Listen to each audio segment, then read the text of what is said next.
Un rêve devenu réalité.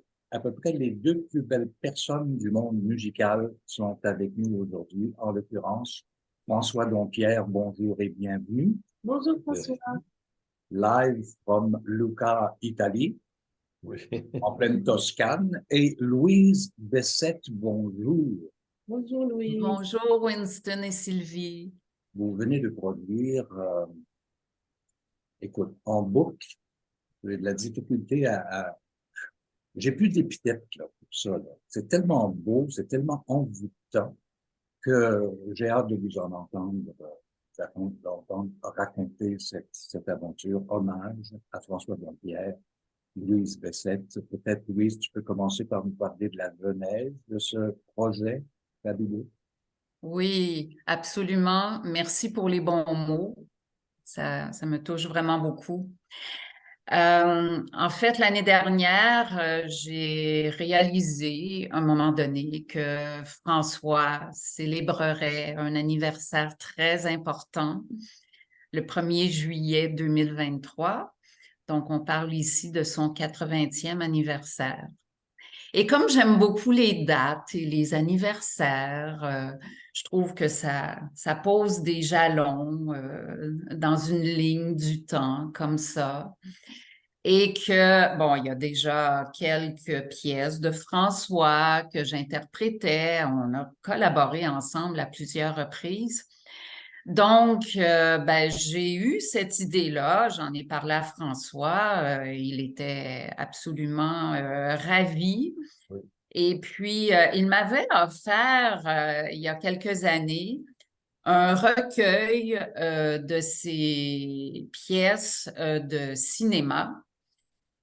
Et je jouais déjà dans ce recueil-là, il y a les variations de l'âme à la tendresse que je jouais déjà depuis quelques années. Alors, on est parti de ça, on s'est rencontrés. Là, François a eu l'idée justement qu'on fasse deux pièces ensemble à deux pianos. En plus, ben, je pense qu'on était dû pour jouer ensemble parce que vraiment, on s'est très bien entendu. Ah, et quelle magnifique photo au Oui, oui, domaine tout à fait. Forget de Charlevoix. Euh, voilà, donc on s'est rencontrés et puis pour compléter l'album, François m'a fait entendre des improvisations qu'il avait faites alors qu'il était animateur à Radio-Canada. Et puis, ben, on a choisi quelques pièces comme ça. Et là, ben, il a donc complété pour moi ces improvisations-là afin que j'aie des partitions écrites. Et puis, il y a aussi une pièce qui avait été écrite en 2010 en hommage à Gilles Tremblay, Entre mer et Chanterelle, donc que j'avais déjà joué plusieurs fois en concert. Alors, tout ça a fait un magnifique panorama de la musique de François. Et de ton côté, François, pourquoi tu as décidé de travailler avec Louise Bessette, à part le fait que c'est une fantastique pianiste, là, bien sûr?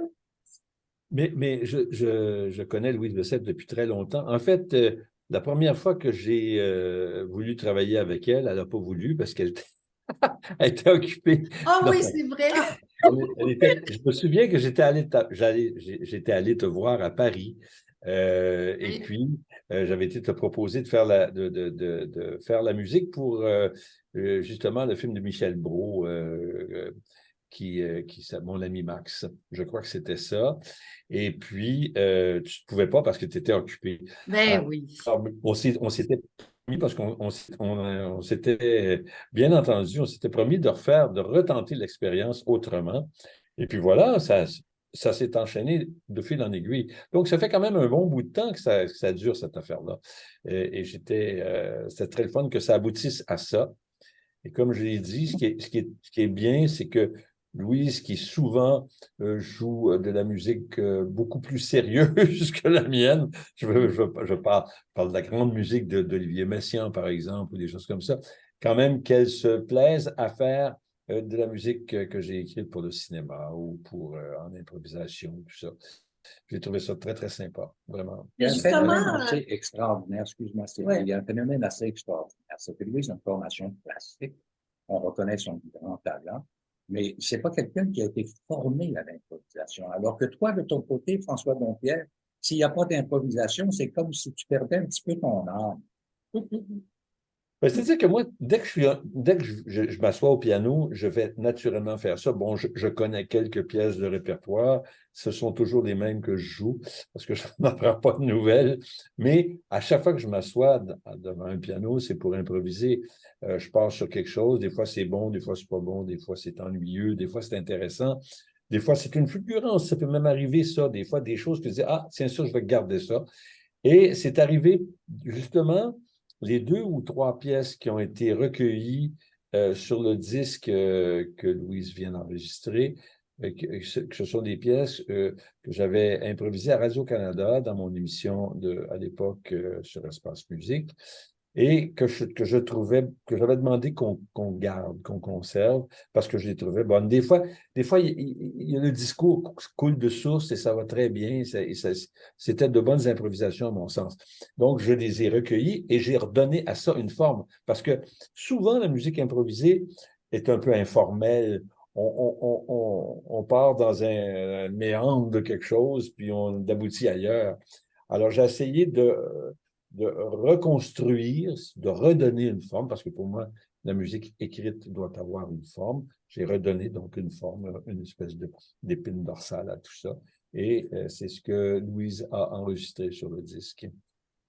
Mais là, François, tu as composé tellement de musique de film. Comment tu as fait le choix de celle qu'on retrouve oui. sur l'album? Ben oui.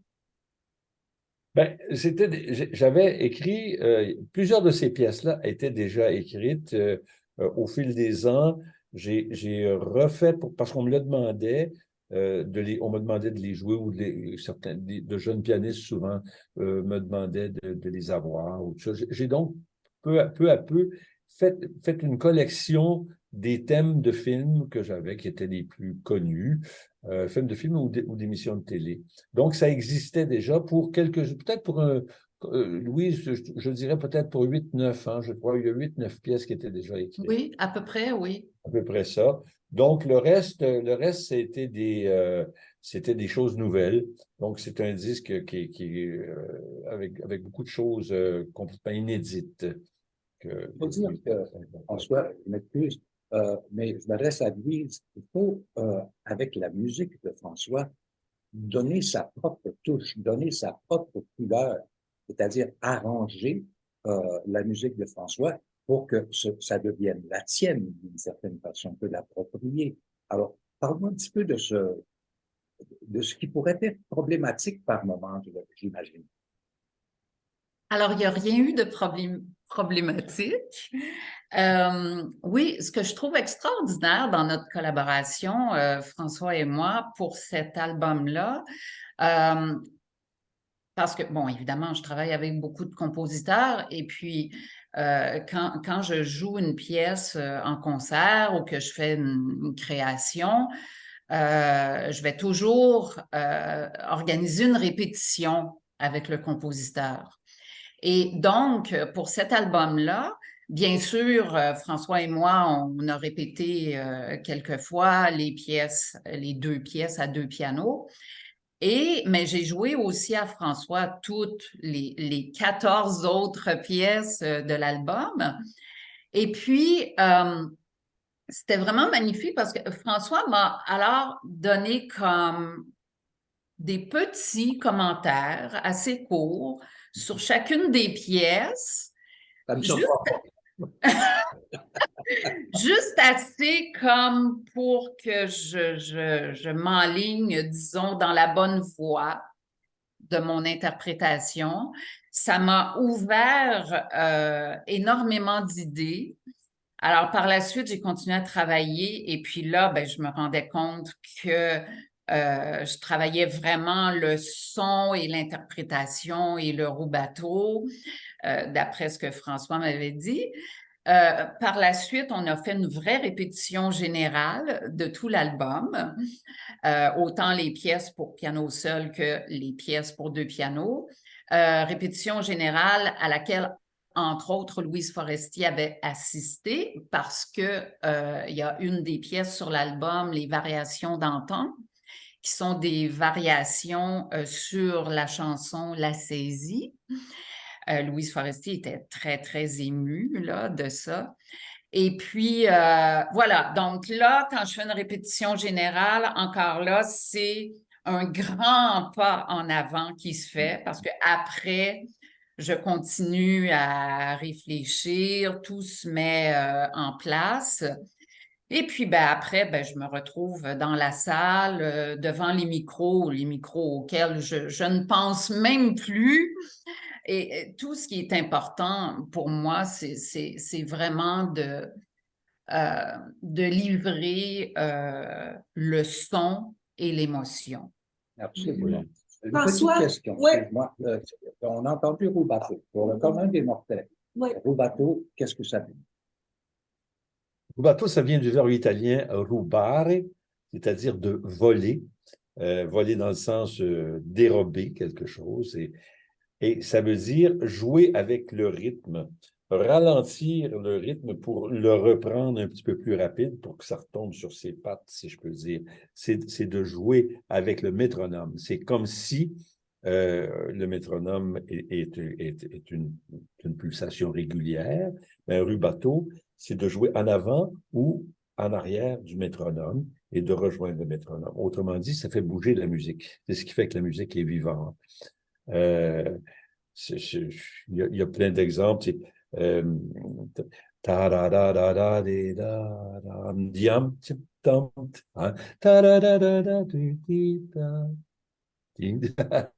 ça, c'est un ruban. C'est ça, Ben, merci pour le exactement. commun des mortels. François, on peut-tu nommer quelques-uns des films dont tu as fait la musique pour nous donner le goût aux auditeurs de se procurer cet album? Oui, je voudrais juste revenir sur quelque chose au sujet de l'interprétation. Louise dit que je n'interviens pas beaucoup sur ce qu'elle fait. Et c'est voulu parce que j'aime beaucoup laisser à l'interprète le soin de recomposer la musique d'une certaine façon, de l'amener d'y donner ses propres couleurs. Alors, c'est quoi les films? C'est quoi la question? Oui, les films dont on peut entendre la musique sur cet album. Ah bon, alors, il y a le déclin de l'Empire américain, c'est un incontournable.